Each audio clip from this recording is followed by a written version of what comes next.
నమస్తే గురూజీ. అందరికీ నమస్కారం. హిందూ చైతన్య వాళ్ళందరికీ వాళ్ళకి అందరికీ కూడా నమస్కారం. సార్ నేను కನ್ನಡలో చెప్పొచ్చా? ನನ್ನ ಹೆಸರು ಗೀತಾ ಅಂತ ಹೇಳಿ, ಗೀತಾ ವಿಶ್ವ ಅಂತ. ನಾನು ಆಕ್ಚುಲಿ ನಂದು ಕರ್ನಾಟಕ, ಬಟ್ ತೆಲಂಗಾಣಲ ಇರ್ತೇನೆ, ನಾರಾಯಣಪೇಟ್ನಲ್ಲಿ. ನನ್ನ ವಯಸ್ಸು 40. ಈ ಹಿಂದೂ ಚೈತನ್ಯದಲ್ಲಿ 24 ದಿನಗಳ ಕಾಲ ನಾನು ಉಪವಾಸ, ಅಂದ್ರೆ ಲಿಕ್ವಿಡ್ ಆಹಾರದಲ್ಲಿ ಇದ್ದೆ. ನಿಜವಾಗ್ಲೂ ಆನಂದ, ತುಂಬಾ ತುಂಬಾ ಆನಂದವಾಗ್ತಾ ಇದೆ. ಯಾಕಂತಂದ್ರೆ ಆ ಫಸ್ಟ್ 2 ಡೇಸ್ ಮಾಡ್ತೀವಿ ನಾವು, ಆಗುತ್ತೆ ಅನ್ನೋದನ್ನ ಒಂದ್ ಭರವಸೆ ಇರುತ್ತೆ ಅಷ್ಟೇ. 2 ದಿವಸ ಆಗೋಣ, 11 ದಿವಸ ಮಾಡ್ತೀವಾ ಇಲ್ಲ ಅನ್ನೋ ಒಂದು ಡೌಟ್ ಇರುತ್ತೆ. ಯಾಕಂತಂದ್ರೆ 11 ದಿವಸ ನಾವು ಲಿಕ್ವಿಡ್ ನಲ್ಲಿ ಇರ್ತೀವಾ ಇಲ್ಲ ಅಂತಂದು. ಎಸ್, 11 ದಿವಸನು ಕೂಡ ನಾವು ಆನಂದವಾಗಿ, ಸಂಪೂರ್ಣವಾಗಿ ನಾನು ಆನಂದವಾಗಿ ಮಾಡಿದ್ದೀನಿ ಆಕ್ಚುಲಿ. ಯಾಕಂತಂದ್ರೆ ಎಷ್ಟೋ ಮಿರಾಕಿಲ್ ನಡೆದಾವೆ ಮಾಸ್ಟರ್ಸ್ ಇಲ್ಲಿ.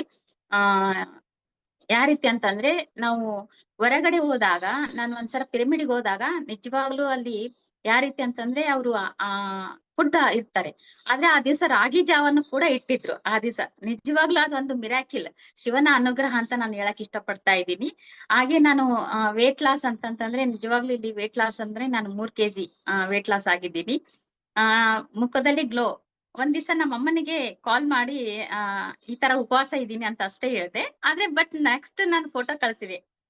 ಆಕ್ಚುಲಿ ನಂದು ಯಾವ ರೀತಿ ಅಂತಂತಂದ್ರೆ, ನಿಜವಾಗ್ಲೂ ಈ ಭಾಗ ಬಹಳ ದಪ್ಪ ಆಗಿರೋದು, ಇಲ್ಲಿ ದಪ್ಪಾಗಿದ್ದೆ ಬಹಳಷ್ಟು. ಕೊಲೆಸ್ಟ್ರಾಲ್ ಸ್ವಲ್ಪ ಜಾಸ್ತಿನೇ ಇರ್ತಾ ಇತ್ತು.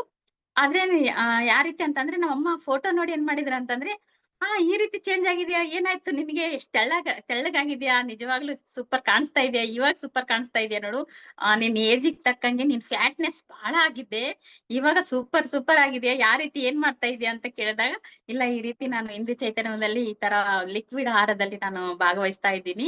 24 ದಿವಸ, 4 ಡೇಸ್ ಅಷ್ಟೇ ನಾವು ಸಾಲಿಡ್ ತಗೋದು, 20 ಡೇಸ್ ನಾವು ಉಪವಾಸ ಲಿಕ್ವಿಡ್ ತಗೊಂತಾ ಇದೀನಿ ಅಂತಂದ್ರೆ, ಎಲ್ಲಾದ್ರೂ ಚಕ್ರ ಬಂದ್ ಬಿಡ್ತಾ ಇದೆಯೇನೋ ನೋಡು ಅಂತಂದು.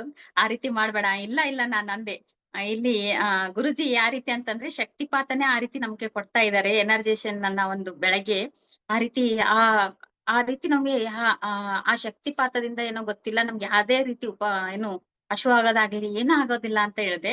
ಹೌದಾ, ಆ ರೀತಿನೂ ಇದೆನಾ ಅಂದ್ರೆ, ಹೌದು ಆ ರೀತಿ ಅಂದ್ರೆ, ಇಲ್ಲಿ ಉಪವಾಸಕ್ಕೂ ಮತ್ತೆ ನಾವ್ ಮಾಡೋ ಉಪವಾಸಕ್ಕೂ ಹಿಂದೂ ಚೈತನ್ಯದಲ್ಲಿ ಉಪವಾಸಕ್ಕೂ ಡಿಫ್ರೆನ್ಸ್ ಇದೆ ಗೌರಿಜಿ. ಯಾಕಂತಂದ್ರೆ ನಾವು ನಿಜವಾಗ್ಲೂ ಉಪವಾಸ ಇದ್ದಾಗ ನೈಟ್ ಆದ ತಕ್ಷಣ ಕೈಕಾಲ್ ವೀಕ್ನೆಸ್ ಆಗೋದು, ಒಂಥರ ಕೈಕಾಲ್ ಬಳಬಳ ಅನ್ನೋದು ಆ ರೀತಿ ಆಗ್ತಾ ಇತ್ತು. ಆದ್ರೆ ಇಲ್ಲಿ ಹಿಂದೂ ಚೈತನ್ಯ ನಾವು ಗ್ರೂಪ್ ನಲ್ಲಿ ಮಾಡ್ತಾ ಇರೋದು ಯಾವ ರೀತಿ ಅಂತಂದ್ರೆ, ನಿಜವಾಗ್ಲೂ ಯಾವ ರೀತಿ ಅಂತಂದ್ರೆ, ಸರ್ ಹಿಂದೂ ಗುರುಜಿ ಯಾವ ರೀತಿ ಶಕ್ತಿಪಾತ ಕೊಡ್ತಾ ಇದ್ದಾರೋ ಆ ಒಂದು ಎನರ್ಜಿನೇ ನಮ್ಗೆ ಫುಲ್ ಆಫ್ ಇರುತ್ತೆ ಅನ್ನೋದನ್ನ ನಾನು ಭಾವಿಸ್ತೀನಿ. ಯಾಕಂತಂದ್ರೆ ಅಷ್ಟೊಂದು ಶಕ್ತಿಯಾಗಿ ನಾವ್ ಇರೋಕೆ 24 ದಿವಸ ಇರಕ್ಕೆ ಸಾಧ್ಯ ಆಗೋದನ್ನೋದನ್ನ ನನ್ಗೆ ಅನ್ಸ್ತಾ ಇದೆ ಮಾಸ್ಟರ್ಸ್. ಯಾಕಂತಂದ್ರೆ ನಾವು 20 ಡೇಸ್ ಉಪವಾಸ ಇರ್ತೀವಿ ಅನ್ನೋದನ್ನ ಮೊದಲೆಲ್ಲ ನನ್ಗೆ ಇಷ್ಟ ಇತ್ತು, ಉಪವಾಸ ಇರ್ಬೇಕು ಅನ್ನೋದನ್ನ. ಆದ್ರೆ ಆ ಯಾವಾಗ ಹಿಂದೂ ಚೈತನ್ಯದಲ್ಲಿ ನನ್ಗೆ ಮುನಿರಾಮಯ್ಯ ಯಾರಂತಂತಂದ್ರೆ, ಅವರು ಕಾಳಿಹಸ್ತಿಯಲ್ಲಿ ಇರ್ತಾರೆ, ಅವರು ನನಗೆ ಇದು ಸಜೆಷನ್ ಮಾಡಿದ್ರು. ಆದ್ರೆ ಗೈಡೆಡ್ ಮಾತ್ರ ಅಶ್ವಿನಿ ಅಶೋಕ್ ಫುಲ್ ಆಗಿ, ನಿಜವಾಗ್ಲೂ ಅವ್ರು 20 ಡೇಸ್ ಯಾವ ರೀತಿ ಅಂತಂದ್ರೆ ನಿರಂತರವಾಗಿ ನಮ್ಗೆ ಗೈಡೆಡ್ ಮಾಡ್ಕೊಂತ ಹೋದ್ರು. ಈ ರೀತಿ ಮಾಡ್ಬೇಕು, ಈ ರೀತಿ ಮಾಡ್ಬೇಕು ಅಂತ ಸಪೋರ್ಟಿಂಗ್, ಫುಲ್ ಆಫ್ ಸಪೋರ್ಟ್ ಇತ್ತು ಅಶ್ವಿನಿ ಮೇಡಮ್ದು. ಆ ರೀತಿ ನಾನು ಅವ್ರದೊಂದು ಗೈಡೆಡ್ ತಗೊಂತ ನಾನು ಈ ರೀತಿ ಮಾಡ್ದೆ. ನಿಜವಾಗ್ಲೂ ತುಂಬಾ ಸಂತೋಷ. ಈಗ ಯಾವ ರೀತಿ ಅಂತಂದ್ರೆ ಆಕ್ಟಿವ್ ಆಗಿ ಈ ತರ ಫಾಸ್ಟ್ ಆಗಿ ಕೆಲಸ ಮಾಡೋದು. ಯಾಕಂತಂದ್ರೆ ಕೊಲೆಸ್ಟ್ರಾಲ್ ಬಹಳ ಇತ್ತು ನನ್ನ ಹತ್ರ, ಕಾಲಲ್ಲಿ ಆಗಿರ್ಬೋದು, ತೊಡೆಗಳಲ್ಲಿ ನಿಜವಾಗ್ಲೂ ಕೊಲೆಸ್ಟ್ರಾಲ್. ಬಟ್ ಇವಾಗ ಕೊಲೆಸ್ಟ್ರಾಲ್ ಯಾವ ರೀತಿ ಅಂತಂದ್ರೆ, ಕೆಲಸ ಮಾಡೋದು ಆಕ್ಟಿವ್ನೆಸ್ ನೋಡಿದ್ರೆ ಫಾಸ್ಟ್ ಆಗಿ ಮಾಡ್ತಾ ಇದ್ದೀನಿ. ಬಟ್ ನಿದ್ರೆ ಮಾತ್ರ ಬಹಳ ಬರ್ತಾ ಇದೆ, ಎದಕ್ಕೋ ಗೊತ್ತಿಲ್ಲ, ನಿದ್ರೆ ಫುಲ್ ಬರ್ತಾ ಇದೆ.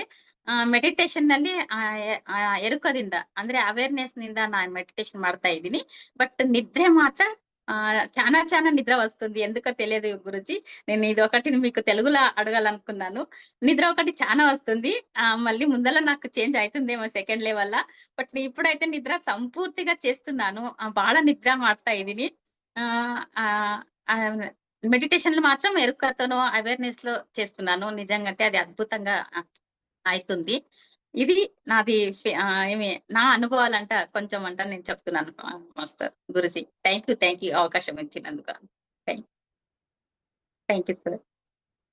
రైట్. ఇంకా గ్లో వచ్చింది గురుజీ. చాలా గ్లో వచ్చింది నాకు.